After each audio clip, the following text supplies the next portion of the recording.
नमस्कार। उदय India digital में आपका स्वागत है। मैं हूं अंशुमान आनंद। दिल्ली में अजीब घमासान मचा हुआ है। दिल्ली सरकार के कई मंत्री एक के बाद एक गिरफ्तार होते जा रहे हैं और रविवार को नंबर आया दिल्ली के उप मुख्यमंत्री और जो कि अरविंद केजरीवाल के बाद सबसे पावरफुल माने जाते हैं, उनकी गिरफ्तारी का। उन्हें आबकारी घोटाले के मामले में गिरफ्तार किया गया है और आज सुप्रीम कोर्ट में उन्होंने याचिका दायर की उन्हें जमानत के लिए, लेकिन सुप्रीम कोर्ट ने भी उन्हें राहत देने से इनकार कर दिया। अब उन्हें 5 दिन की सीबीआई कस्टडी में जाना ही पड़ेगा और इस मुद्दे पर ज्यादा जानकारी और इनसाइड इंफॉर्मेशन के साथ हमारे साथ मौजूद हैं दिल्ली सरकार के retired joint commissioner Munish Gaur ji. हम उदय इंडिया की तरफ से उनका बहुत बहुत स्वागत करते हैं। नमस्कार मुनीश जी, आपका बहुत बहुत स्वागत है। नमस्कार, थैंक यू। सर, हमें ये बताएं कि ये मामला आबकारी घोटाले का पूरा मामला क्या है और मनीष सिसोदिया के खिलाफ कितने पुख्ता सबूत हैं सीबीआई के पास?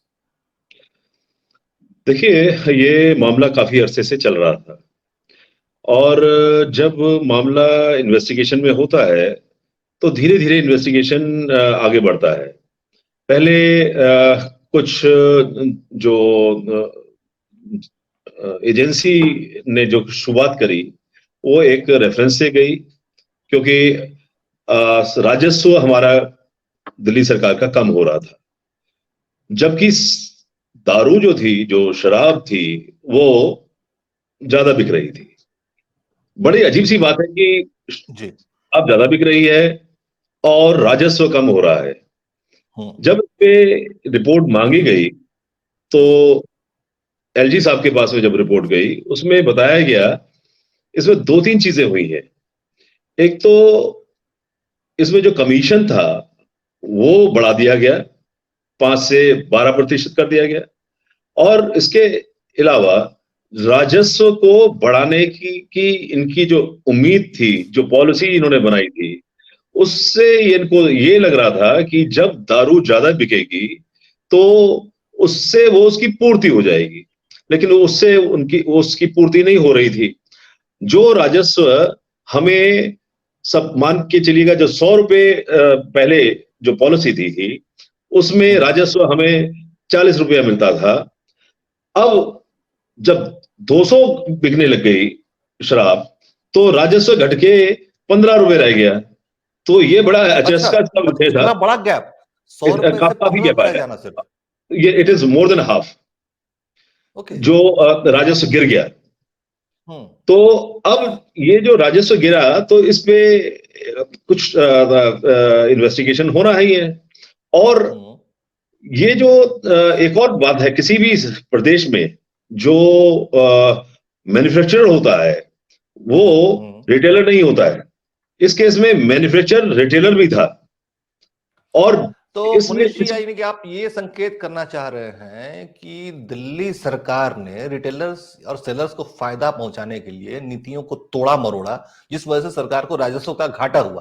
अन्यथा ऐसा हो ही नहीं सकता है कि बिक्री बढ़े और राजस्व कम हो जाए। ये तो संभव ही नहीं है। क्या आपका इशारा इस बात की तरफ है? बिल्कुल। राजस्व जब बिक्री बढ़ती है तो राजस्व भी बढ़ना चाहिए था, बिल्कुल, लेकिन उसके बावजूद राजस्व कम हो गया। और इसी वजह से ये ध्यान सरकार में जो अधिकारी थे उनसे जब रिपोर्ट मांगी गई तो उन्होंने साफ ये एलजी को रिपोर्ट में भेजा गया कि ये स्थिति इस तरह से बन गई है। और एलजी साहब ने उसमें जो ऑर्डर थे सीबीआई उसकी इंक्वायरी के लिए, वो आगे आगे कर दिए और उसमें फिर इन्वेस्टिगेशन शुरू हुआ। अब उसमें जो कंपनियां इसका फायदा उठा रही थी उनसे क्या संबंध थे। जब एक वन मिस्टर अरोड़ा, जब उनको बातचीत करते हुए रिकॉर्ड कर लिया गया, फिर उनको बुला लिया गया और उसके बाद में विजय नायर को तलब कर लिया गया। विजय नायर ने कुछ संकेत किए हैं कि कहां कहां कौन कौन लोग जो थे वो इसमें इन्वॉल्व हैं। तो अब धीरे धीरे ये जो जांच बड़ी है, इसका दायरा जो बड़ा है, उसके घेरे में मनीष सिसोदिया आ गए। अच्छा, ये छापेमारी मनीष सिसोदिया के खिलाफ काफी पहले हुई थी और गिरफ्तारी में लगभग 2 से 3 महीने का गैप है। इन हाल फिलहाल में सीबीआई को ऐसा कौन सा सबूत लग गया जो उन्होंने तुरंत आनन-फान में मनीष सिसोदिया को गिरफ्तार कर लिया? कोई खास बात? देखिए, इसमें इसमें एक सीधी सी बात यह है कि जब एफआईआर रजिस्टर होती है और उसमें ये आप नंबर 1 पे सिसोदिया जी का नाम आ रहा है, और उसके साथ साथ में और भी जो तारें जुड़ती जा रही हैं, जिसमें काफी एविडेंसेस इकट्ठे हुए हैं। अब उन एविडेंसेस के आधार पे ये सब चीजें हो रही हैं। अब जब एविडेंसेस सबके हाथ में आ गए हैं और इन्वेस्टिगेशन में जब सिसोदिया जी को बुलाया जा रहा है, तो उनको पूरा मालूम था कि अब अरेस्ट होने से कोई नहीं बचा सकता, और आपने बिल्कुल इसीलिए सही कहा। उन्होंने जब से अपने जब से अपने जांच घर। शुरू हुई है, मनीष जी ने तब से कहना शुरू किया कि मुझे गिरफ्तार किया जाएगा, मुझे गिरफ्तार किया जाएगा। वो लगातार और कहते आ रहे हैं। और आप समझिएगा, जब इनको इतना पहले मालूम था कि सब कुछ कुछ गलत हुआ है, गिरफ्तार हो सकता है, तो इन्होंने क्या, वो जो रेड्स पड़ी थी, वो घर में सामान तो नहीं रखेंगे ना। अभी ये भी पता चल रहा है कि जो फोन के अंदर जो सिम कार्ड डलते हैं, वो सिम कार्ड भी बहुत तेजी से चेंज हुए हैं। यूज किया फेंका, ऐसे सैकड़ों सिम कार्ड जो है जी।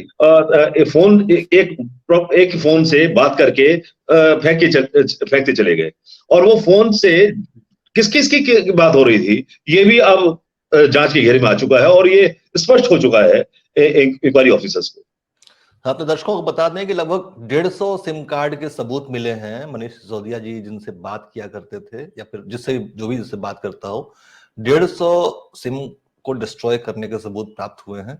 ये बहुत अजीबोगरीब मामला है, और इसमें बहुत सारी कॉन्स्पिरेसी थ्योरी चल रही है। लोग कह रहे हैं कि मनीष सिसोदिया ने सीएम के कहने पे किया या किसके कहने पे किया। क्या लगता है? आपने तो काफी दिनों तक साथ में काम किया है एज ए कमिश्नर, आपको क्या जी, लगता है? सीएम, और इसको सबको मालूम है, सीएम और डिप्टी सीएम काफी नजदीक थे, काफी घनिष्ठ मित्र हैं। जब इंडिया अगेंस्ट करप्शन की बात हुई थी, तब से ये साथ है। और अब बड़ी अजीब सी बात है कि जिस करप्शन की बात करके, जिस करप्शन को दूर करने के लिए ये पार्टी बनाई गई थी, अन्ना हजारे का इस्तेमाल किया गया था, उनका चेहरा इस्तेमाल करके उनको एक तरफ कर दिया गया, आंदोलन को बंद कर दिया गया, और लोकपाल को आने नहीं दिया गया। इंटरनल पार्टी डेमोक्रेसी जो की बात करते थे, वो तमाम जो चीजें थी, वो वहीं की वहीं रह गई। जो चंदा भी था, वो आज की तारीख में किसके पास में है? कन्वीनर, आप बताइएगा, पार्टी का कन्वीनर भी वही है, सीएम भी वही है। मनीष सिसोदिया को उन्होंने 33 डिपार्टमेंट दे रखे हैं, अपने पास में कोई डिपार्टमेंट नहीं रखा है। तो ये कितनी अच्छी घनिष्ठता आपको दिखाई दे रही है, मतलब प्रदर्शित होती है, सामने दिखाई दे रही है कि एक आदमी पे इतना विश्वास कि उसको 33 डिपार्टमेंट दे दी जाए, बाकी को एक एक दो दो छोटा छोटा डिपार्टमेंट दे दिया गया। मनीष जी, बड़ी अहम बात है। कोई भी अपराध तब तक साबित नहीं होता जब तक उसके मतलब उस अपराध के सबूत हासिल नहीं हो जाते। तो फिर क्या पैसे के ट्रांजैक्शन और पैसे के लेन देन के सबूत भी कुछ प्राप्त हुए हैं क्या? देखिए, ऐसा है कि जो विजय नायर से बात हुई है, एक फोन की रिकॉर्डिंग आ चुकी है जिसमें कहा है कि ये अपने ही आदमी है, इनको आप पैसा दे सकते हैं।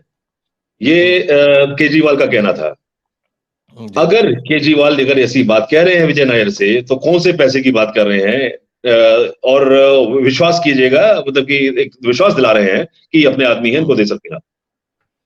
तो ये सब चीज हो रही है। और इसके बाद में जो सी अरविंद हैं, उनका जो सरकारी अधिकारी है, उन्होंने भी अपना बयान दे दिया है। वो जो 164 के बयान थे, वो उसमें बयान में उन्होंने साफ कह दिया है कि ये जो मीटिंग भी हुई थी, जहां फाइनल मीटिंग हुई है, जहां ड्राफ्ट उनको दिया गया, वो सीएम साहब का घर था।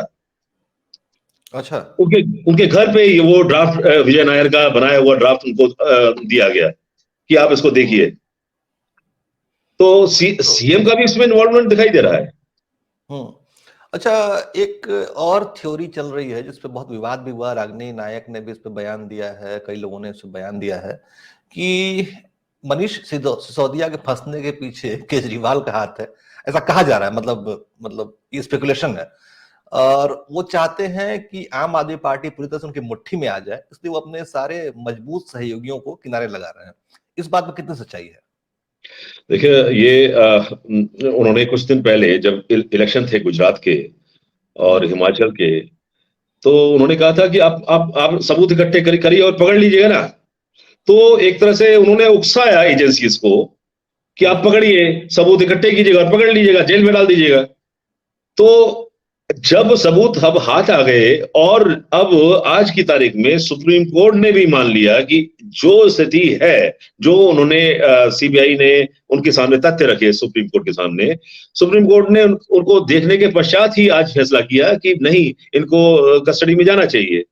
तो 5 दिन की कस्टडी दी गई है 4 तारीख तक, उनको वहां रहना चाहिए और इनको अपनी बात जो इन्वेस्टिगेशन कर रहे हैं हो रही है उसमें इनको भाग लेना चाहिए। तो सीएम का 33 डिपार्टमेंट देना एक मंत्री को, बाकी को दो को दे देना, दैट ये अपने आप में देता है कि वो कितने उनके नजदीकी थे, घनिष्ठ थे, उन पे कितना विश्वास कर था। और जब ये डिप्टी सीएम जब अब जेल जाते हैं तो सीएम को भी ये लगता है कि आज ये कहीं मेरे ऊपर भी बात ना आ जाए। तो जब इन्वेस्टिगेशन होता है तो वहां पर तो सीएम साहब के सामने तो इन्वेस्टिगेशन हो नहीं रहा। हो सकता है कुछ ऐसी बात डिप्टी सीएम बोले और सीएम भी जांच के घेरे में बहुत जल्दी आ जाए। गौर साहब, आप ब्यूरोक्रेसी के बहुत अहम हिस्से हैं, रहे हैं, और हालांकि आप रिटायर हो चुके हैं आप, लेकिन आपने बहुत सालों तक इस पूरे सिस्टम को देखा और समझा है। अरविंद केजरीवाल के फंसने के चांसेस कितने हैं? देखिएगा, अभी इन्वेस्टिगेशन में डिप्टी सीएम का नाम आ चुका है। डिप्टी सीएम के खिलाफ काफी सबूत इकट्ठे हो चुके हैं और अब ये देखा जाएगा कि डिप्टी सीएम और सीएम के बीच में किस तरह का नेक्सस था। अगर वो नेक्सस अब साबित हो जाता है इस इन्वेस्टिगेशन के माध्यम से, जो इन्वेस्टिगेशन अब सिसोदिया जी का हो रहा है, तो उस पर डिपेंड करेगा कि कहां तक सीएम इन्वॉल्व थे। क्या डिप्टी सीएम अभी भी सीएम को बचाने के लिए इन्वेस्टिगेशन को अपने तरीके से होने की कोशिश करेंगे, उनका नाम छुपाने की कोशिश करेंगे, या एक हो सकता है ऐसा मौका आ जाए कि डिप्टी सीएम भी सोचें कि अगर मेरे कंधे पे बंदूक चली है तो फिर चलाने वाले ने अगर निशाना साधा तो मैं ही अगर जा रहा हूं तो फिर सब भी लपेटे में आ जाएं। एक बार उन्होंने कह भी दिया था, कहीं सुनने में भी आया है कि एक बार कहा कि अगर मैं अंदर चला गया तो काफी लोग अंदर जाएंगे। यानी कि मनीष सिसोदिया अपने साथ सीएम साहब को भी डुबाने का मन बना चुके हैं, जैसा कि आपकी बातों से लग रहा है। एक आखिरी प्रश्न मैं आपसे पूछना चाहूंगा कि ऐसी खबर मीडिया में चल रही है कि पिछले दिनों सीबीआई को कुछ गुमनाम टिप्स मिली थी जिसमें आबकारी घोटाले के बहुत सारे सबूत थे। उस आधार पर सीबीआई ने कार्रवाई करते हुए मनीष सिसोदिया को गिरफ्तार किया है। तो कई बार लोग अंदाजा लगा रहे हैं कि ये टिप्स जो है सीएम ऑफिस की तरफ से लीक की गई थी। इसमें कितनी सच्चाई है? देखिए, कुछ बातें चर्चा में आ जाती हैं, वो जरूरी नहीं है सत्य हो, और कुछ जो चर्चा में आ जाती हैं सत्य भी होती हैं। जी। जब मालूम है कि कुछ हुआ है गलत, अगर गलत नहीं होता तो ये स्कीम वापस नहीं ली जाती, ये तो आप मानते हैं। बिल्कुल। अब स्कीम को वापस लेने का मतलब यह है कि कुछ इन्होंने गलत किया है। अब उस जो गलत किया, और बेशक से इन्होंने उसको वापस ले लिया, लेकिन एक बार तो चोरी कर ली गई, और चोरी करने के बाद में अगर बाद में ये कहें कि मैं अब चोरी के बाद में अब मैं इसको अपनी स्थिति को ठीक कर लूंगा, आगे से नहीं करूंगा, तो इसका मतलब ये नहीं है कि आपका जो अपराध है वो कम हो गया या अपराध से मुक्ति हो सकती है आपकी।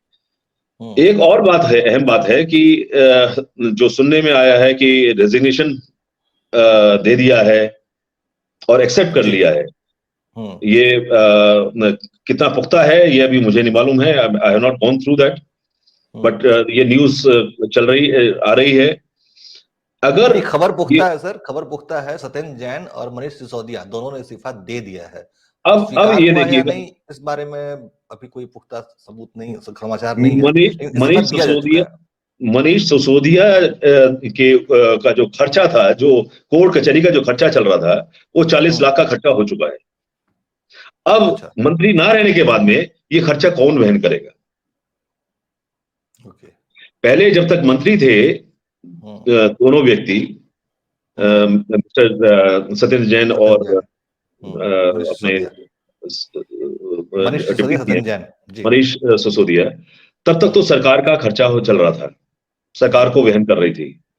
मतलब कि अपराध, जांच, और जांच के बाद में अंदर होने के बाद में, जेल जाने के बाद में सत्येंद्र जैन ने तो इस्तीफा दिया ही नहीं। आज ये कैबिनेट कितनी छोटी हो गई है। अब बताइएगा कि अब करीब 35 एक डिपार्टमेंट, 35-37 डिपार्टमेंट किसको दिए जाएंगे? अब नए मंत्री आएंगे, किसको दिए जाएंगे? और अब इसका विभाजन जो होगा, जो 31-33 डिपार्टमेंट का था, क्या ऐसा कोई व्यक्ति सीएम के पास में है? क्योंकि सीएम तो अपना कोई डिपार्टमेंट लेना ही नहीं चाहते हैं।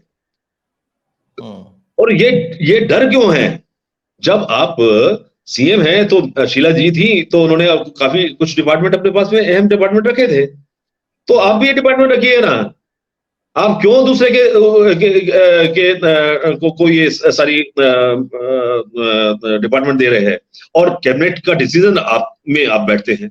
बड़ी अजीब सी बात है, जब कैबिनेट का डिसीजन होता है तो आप बैठते हैं जी, डिपार्टमेंट का जो है आप सिसोदिया जी को दे देते हैं। मेरे ख्याल में आज सिसोदिया जी वो काफी नाराज होंगे सीएम केजरीवाल से। इसे कहते हैं दूसरों के कंधे पर रख के बंदूक चलाना। दरअसल बात निकली है तो बहुत दूर तक जाएगी। मुझे लगता है कि जैसा कि आपने बताया कि इस घोटाले की आंच बहुतों तक पहुंचेगी और हमें दिल्ली में जल्दी ही नए नए हंगामे देखने को मिलेंगे। आपने बहुत अहम जानकारियां दी उदय इंडिया के दर्शकों के लिए। आपका बहुत बहुत धन्यवाद। धन्यवाद।